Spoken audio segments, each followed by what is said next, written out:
पढ़ते हैं यार। किडनी स्टोन्स, ठीक है। Kidney stones can lead to severe complication of hydronephrosis. Hydronephrosis में नेफ्रॉन्स की जो होती है ब्लॉकेज, ठीक है ना। Pyelonephritis and acute kidney injury के लिए काफ़ी ज़्यादा खतरनाक होते हैं, बल्कि यही करवाते हैं काम, खतरनाक नहीं होते। और obstructive stones present in urinary flank tenderness आपको, और ऑब्स्ट्रक्टिव स्टोन होता है वो आपको यूरिनरी फ्लैग टेंडरनेस, आपको फ्लैंक पेन होती है, सर्कुलर की पेन होती है, radiating to groin hematuria, hematuria पान आपको क्या सीन होता है, मूत्र से खून आना होता है। Treat and prevent by encouraging the fluid intake. Radiolucent stones can not see cystine and uric acid. Radiolucent stones आपको नहीं सी, आप नहीं देख सकते। अब कैल्शियम कंटेंट्स क्या सीन होते हैं, कैल्शियम अब प्रेसिपिटेट विद कैल्शियम ऑक्साइड हाइपोकैल्शिचूरिया, ठीक है ना। एक्सरे फाइंडिंग होती है, रेडियो ओपैक सिटी स्कैन की फाइंडिंग होती है। हाइपरटेंस यूरिन क्रिस्टल्स होता है, डंबल लाइक होते हैं, और ठीक है ना। Notes calcium stones are not common in 80% calcium oxalates are more than 80% stones common होते हैं, ठीक है ना। Result from methyl glycol injection, vitamin C over use, hypocitrate, आप कैल्शियम बहुत ज़्यादा यूज़ कर सकते हैं। क्रोन डिजीज, अगर आपको आपकी यूरिन का ट्रीटमेंट थायराइड सिट्रेट लो सोडियम डाइट। और आगे कैल्शियम फॉस्फेट की वजह से भी होता है, ये भी रोडियो बैग होते हैं, हाइपरटेंस होते हैं, वेट शेप प्रिज्म होते हैं, ट्रीटमेंट लो सोडियम डाइट्स होती हैं, थायराइड्स होते हैं, ठीक है। और अमोनियम मैग्नीशियम की पीएच अल्कलाइन होती है, ठीक है। और इसमें जो होते हैं ये स्टोइसोल होते हैं, अमोनियम मैग्नीशियम फॉस्फेट होते हैं, रेडियो बैग होते हैं, हाइपरटेंस होते हैं। और जो होते हैं यूरिन क्रिस्टल होता है, कोफिनलेट सैक्रोफेगस होता है। और on accounts of for 15% of the stone caused by the infection with the uris bugs proteus mirabilis। इसमें जो होती हैं 15% स्टोन काज बाद इन्फेक्शन विद यूरिस बग्स की अगर इन्फेक्शन हो जाए, प्रोटीज मिराबिलिस होता है, ये सारा माइक्रोबायो वाला है। Staphylococcus streptococcus klebsiella that hydrolyse urea to ammonia, urinal alkalinisation हो जाती है कॉमनली फ्रॉम स्ट्रैगन के कुलाई। Treatment radiation under the infection surgical removal of stone. इसमें एक तो यार दवाइयाँ आप काम करो, एंटीबॉडीज का, और नहीं इतना ही होता तो फिर डायरेक्ट सर्जरी मारो, इसे मूव करो। यूरिक एसिड में ये सीन होता है आपका, पीएच एसिडिक होती है, रेडियोल्यूशन विजिबल रोम्बॉइड और रोसिटी शेप्ड होता है। 5% ऑफ ऑल स्टोन में रिस्पेक्ट है यूरिन अभी कम हो जाती है। एरिड क्लाइमेट्स एसिडिक पीएच होती है, स्ट्रॉन्ग एसोसिएशन में हाइपरयूरिसीमिया, आपको बहुत जोर का मुंह तो आता है लेकिन आप कर नहीं पाते क्योंकि स्टोन रिप्रेशन होती है। Often seen and disease with certain leukaemia में आपको काफ़ी ज़्यादा मिलेगा। Treatment alkalinisation of urine and allopurinol, ठीक है ना। इसमें यूरिन को पहले अल्कलाइन करो, उसके बाद इस स्टोन को बाहर निकालो क्योंकि बहुत ज़्यादा एसिडिक होता है। सिस्टीन में ये सीन होता है आपका, सिस्टीन भी आपका एसिडिक होता है, इसकी पीएच लो होती है, फ्रेंडली रेडियो पैक होता है, मॉडरेट रेडियो। और इसमें आपका जो होता है ना, ये सिटी स्कैन में एक्सरे फाइंड, ये वाली एक्सरे फाइंडिंग है, ये वाली सिटी स्कैन फाइंडिंग है। इसमें सर आपका जो होता है मॉडरेटली रेडियो डेंस होता है, ठीक है ना। और हेक्सागोनल इसकी शेप होती है। हेरिडिटरी ऑटोसोमल रिसेसिव कंडीशन में सिस्टीन रीअब्जॉर्प्शन पीसीडी, ये ऑटोसोमल रिसेसिव होता है। पीसीडी में cystine reabsorption transporter lose function, वो ट्रांसपोर्टर्स में काम करना बंद कर देते हैं, इसकी वजह से सिस्टीन यूरिया हो जाता है। Transporter defect, poor absorption of ethylene lysine, ये सारे उसके बायोकेमिस्ट्री ये हैं, ठीक है ना, फैक्टर्स हैं। साइस्टीन इज पुअरली सोलेबल्स, और वो सोलेबल ही नहीं हो सकता ना, आगे से फिल्टर होता है ना वह, उसकी वजह से उधर ही एक्यूमुलेट हुआ रहता है और फिर उस स्टोन कर देता है। सोडियम साइनाइड नाइट्रोक्लोराइड टेस्ट आप करते हो।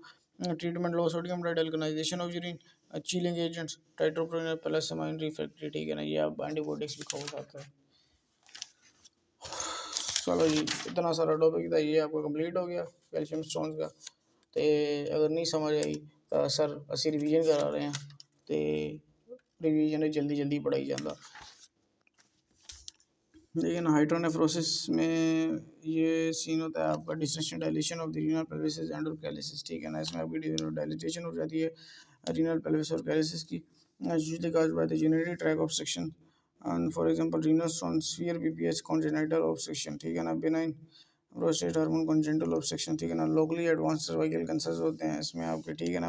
इसमें क्या होता है, रीनल पेल्विस और रीनल कैलिसिस की डायलिटेशन हो जाती है, cause by urinary tract obstruction, ठीक है। रीनल स्टोन की वजह से होता है, बेनाइन प्रोस्टेट हाइपरप्लेजिया की वजह से होता है, बीपीएच को कहते हैं। कॉन्जेनिटल ऑब्स्ट्रक्शन की वजह से होता है locally advanced cervical cancer.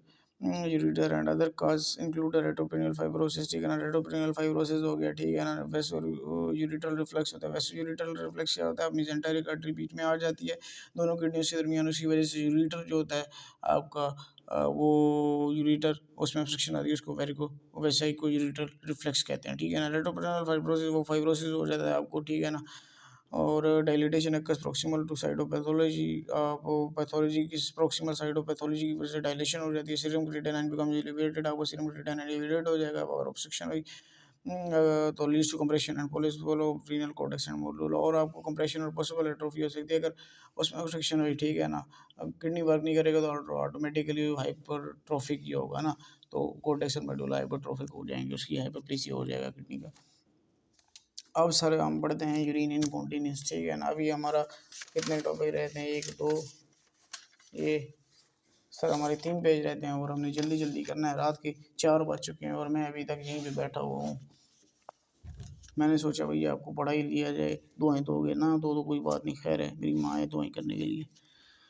Urinary incontinence mix incontinence features both stress energy यार इसमें 3 किस्म की हैं, ठीक है ना। यूरिनरी इनकॉन्टिनेंस में स्ट्रेस इनकॉन्टिनेंस होता है, एजेंसी इनकॉन्टिनेंस होता है, ओवरफ्लो इनकॉन्टिनेंस होता है, ठीक है ना। मैकेनिज्म, ठीक है, मैकेनिज्म इसमें क्या चीज़ है, जो स्ट्रेस कॉन्टिनेंस में आउटलेट इनकॉम्पिटेंस होती है, इसमें से आउटलेट इनकॉम्पिटेंस यूरिथ्रल हाइपरमोबिलिटी और इंटेस्टिक स्फिंक्टर और डेफिशिएंसी, ठीक है ना। इसमें जो इंटरनल इंटेस्टिक स्फिंक्टर, ये आपका एनाटॉमी का क्वेश्चन है। इंटेस्टिक स्फिंक्टर जो होता है ना, उसमें डेफिशिएंट होता है, उसमें मोबिलिटी नहीं होती, वो मूव नहीं कर सकता। और लीक वेद होता है इंट्राएब्डोमिनल प्रेशर, वो ज़्यादा इतना मूव नहीं करता, उसकी वजह से इंट्राएब्डोमिनल प्रेशर रेज होता है, और वो आपका लीक होता है। और आप जिस कुछ भी लिफ्ट करते हो, जिस स्नीज करते हो, उसकी वजह से आपको मूत्र निकल जाता है। इसमें आपको ब्लड टेस्ट करवाना है, ठीक है ना। Directly observe leakage from urethra upon the coughing and Valsalva manoeuvre, ठीक है ना। लड़कियों में वल्वस मैनोवर से देखेंगे, और जो होता है मर्दों को तो वैसे ही निकल जाता है, ठीक है ना। औरतों को मोस्टली ये प्रॉब्लम होती है। एसोसिएशन इसमें obesity, pregnancy, vaginal delivery, prostate surgery, ये इसकी ओबेस्ट है। ट्रीटमेंट ये मोस्टली फीमेल में होती है। ट्रीटमेंट जो है वो पेल्विक फ्लोर मसल्स में होती है आपकी, ठीक है ना। पेल्विक फ्लोर मसल स्ट्रेंथनिंग करो, कीजेल एक्सरसाइजेस करो, कीजेल एक्सरसाइज करो, वेट लॉस करो, पिसारेज करो, और आप सिट स्टैंड किया करो, ठीक है ना। और की अलग एक्सरसाइज सिट स्टैंड ही होती है, आप सिट स्टैंड करो।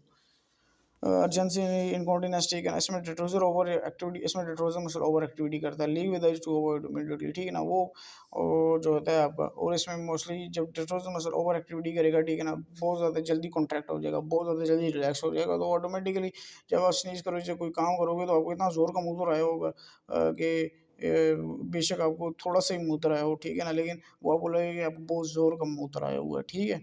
तो वो चीज़ होती है उसमें मोस्टली, वो ये सीन होता है भाई, आपको काफ़ी ज़्यादा तकलीफ होती है और पेन भी स्टार्ट हो जाती है बाजू का, तो उसमें यूरिया इन्फेक्शन आपको हो सकती हैं। कीजेल एक्सरसाइज करो, ब्लेडर ट्रेनिंग करो, time avoiding destruction and relaxation techniques आप, ठीक है ना। इसमें ये आप सिस्टम करो भाई, आप अपना टाइम मेंटेन करो भाई, आप किस टाइम पे मूत्र कर सकते हो, आप थोड़ा बहुत रोको, उसके बाद आप जाके कर लो, ठीक है ना। मूत्र तो आपको नहीं आ रहा ना, लेकिन आप टाइमिंग बढ़ाओ, ठीक है ना। बार बार आपको वॉशरूम की तकलीफ हो रही है, आप 2 घंटे वेट करें, उसके बाद वॉशरूम चले जाओ, ठीक है। नहीं ये इतनी, और ये आपको ओवर एक्ट कर रहे हैं ना, ठीक है ना, उसको आपको मूत्र नहीं आएगा, ठीक है ना। आप जाओगे आपको फील होगा, लेकिन आपको नहीं आएगा, लेकिन आपको थोड़ा बहुत आएगा, ज़्यादा नहीं आएगा। वो आप ट्रेनिंग करोगे, ठीक है ना, टाइम वेटिंग करोगे, डिस्ट्रक्शन और रिलैक्सेशन टेक्निक्स करोगे, किसी और काम में मसरूफ हो जाओ, एंटी मस्कुलिनिक एक्टिविटीज़ में आप करोगे, ऑक्सीब्यूटेनिन और ओवर एक्टिव, ऑक्सीब्यूटेनिन खाओ, मेगाराबिरोन खाओ, लेकिन अपना दवाइयाँ खाओगे तो इम्यून सिस्टम कमज़ोर होगा, इस वजह से एक्सरसाइज करो। अब इसमें क्या होता है, इसमें आपको बिल्कुल मूत्र निकल जाता है, ठीक है, ओवरफ्लो इनकॉन्टिनेंस में। इनकम्प्लीट एम्पटिंग, इसमें इनकम्प्लीट एम्पटिंग डिट्रोजर अंडर एक्टिविटी, इसमें डिट्रोजर जो होता है वो अंडर एक्टिविटी, डिट्रोजर काम ही नहीं कर रहा, आउटलेट ऑब्स्ट्रक्शन होती है, लीक विद ओवरफिलिंग, इसमें आपको लीकेज होती है, पोस्ट वाइट रेजिडुअल एंड कैथराइटाइजेशन, और इसमें आपको कैथराइजेशन करते पड़ती है, और इसमें आपको इतना ज़्यादा पेन होता है कि आप बहुत ज़्यादा मूत्र को फील करते हो, लेकिन आपको यार एक तो मूत्र आता ही है, आपको जब नीश मारते हैं मूत्र लीक हो जाता है, और पता भी नहीं चलता, आपकी शलवार सारी गंदी हो जाती है। और इसमें पॉलीजरी होता है, डायबिटिक्स होते हैं, ब्लेडर होते हैं, आउटलेट ऑब्स्ट्रक्शन हो सकती है, स्पाइनल कॉर्ड इंजरी हो सकती है, कैथराइटेशन, रिलीफ ऑब्स्ट्रक्शन, अल्फा ब्लॉकर, और बीपीएस, ठीक है ना, बेनाइन प्रोस्टेट हाइपरप्लेजिया है। अगर एक तो इसमें 2 चांसेस होते हैं, या तो आपका ये आपको मूत्र बहुत ज़्यादा आ रहा है, ठीक है, वो आपका जो हो गया मूत्र रुक गया, ठीक है ना, उसकी वजह से आपको जो होगा वो बेनाइन हाइपरप्लेजिया होगा, ठीक है ना। और ठीक है, तो आपको अगर पॉलीयूरिया, ठीक है ना, अगर आपका अंडर एक्टिविटी है, ठीक है ना। एक तो इसमें ये चीज़ होगा, आपको बहुत ज़्यादा पेन होगी, बहुत ज़्यादा फील भी होगा, और बाजू का आपका यूरिन आएगा, बाजू का आपका यूरिन नहीं आएगा, और जब नहीं आ रहा होगा तो आपको कैथेराइटिस यूज़ करनी पड़ेगी, ठीक है ना। इसमें टाइमिंग होता है, इसमें आपको फील होगा, आएगा भी सही, लेकिन आपको बार बार वॉशरूम जाना पड़ेगा। इसमें ये चीज़ होती है, इसमें टेट्राजोर ओवर एक्टिविटी होती है, इसमें जो होता है टेट्राजोर अंडर एक्टिविटी होती है। इसमें तो कैथेराइटिस यूज़ करनी पड़ती है, इतने में आप टाइमिंग खुद कंट्रोल करते हो एज अ रिलैक्सेशन करके या अदर चीज़। और इसमें जो होती है आप आउटलेट इनकम्प्लीट होती है, यूरिथ्रल हाइपर मोबाइल होता है, ठीक है ना, इंट्राब्रोमिनल, उसमें आपको थोड़ा बहुत आप नीच शीच मारते हो तो आपको मूत्र निकल जाता है। ये चीज़ इसमें होती है, इसमें हाइपर मोबाइल, इसमें भी आपको पेन होता है, ये आप टाइमिंग के साथ खुद करते हो, आपको थोड़ा बहुत वॉशरूम आता है। इसमें आपको बिल्कुल ब्लॉक हो जाता है, अगर ब्लॉक नहीं होता तो बिल्कुल निकल भी जाता है, ठीक है ना, डॉक्टर से काम नहीं करेगा। ओवरफिलिंग होगी, पोस्टकोइटल रेस्टोरल कैथेराइटेशन, इसमें बहुत ज़्यादा ओवरफिलिंग हो जाती है, लीक विद ओवरफिलिंग, लीकेज होती है इसमें। अगर लीकेज होगी तो फिर आपको कैंसर भी हो सकता है, प्रोस्टेट कैंसर भी हो सकता है, ये मैं बता रहा हूँ आपको, ठीक है ना। इसमें